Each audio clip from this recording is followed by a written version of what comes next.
হাঁটলে একা একা হাঁটেন। সকালবেলা হাঁটাটা খুবই কল্যাণকর কাজ, খুবই উপকারী কাজ, স্বাস্থ্যের জন্য অবশ্যই ভালো। পাশাপাশি যারা নিয়মিত তাসবিহ তাহলিল আদায় করে তাদের জন্য একটা প্লাস পয়েন্ট হয়, তারা হাঁটতে হাঁটতে তাদের তাসবিহ তাহলিলগুলো আদায় করে নিতে পারে। কিন্তু একা একা হাঁটে গ্রামগঞ্জের কিছু ভাই, আবার কিছু মায়েরা বোনেরা রাস্তাঘাটে হাঁটার সময় 2-3 জন একসাথে হাঁটে। তো 2-3 জন হাঁটতে গিয়ে যেই মূল বিপদটা বাড়তে, সেটা হচ্ছে তারা অন্যের সমালোচনা লিপ্ত হয়ে যায়। গ্রামগঞ্জের মানুষ তো গল্পেও মেতে ওঠে না, গল্প জমে ওঠে না যদি অন্যের সমালোচনা না হয়। আবার দেখা গেছে এই এটাকে কি বলে, 2-3 জন হাঁটলে অন্যের সমালোচনা না হলে ওই হাঁটার মধ্যে আলাদা একটা তৃপ্তি পায় না।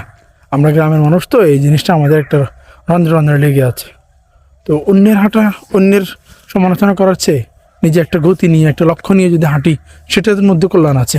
তো আমরা যারা তাসবিহ তাহলিলগুলো আদায় করব, তাদেরও উচিত সকালবেলা হাঁটতে গিয়ে একা একা হেঁটে এই কাজটা করা। আর যদি 2 জন হাঁটে না, অন্তত আর যাই হোক কথা না বলে হেঁটে যান, এটা সবচেয়ে কল্যাণকর।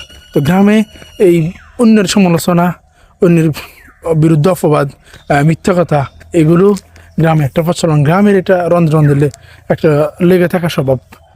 আল্লাহ তাআলা আমাদের উপর রহম করেন, আমাদেরকে অন্যের সমালোচনা থেকে হেফাজত করেন।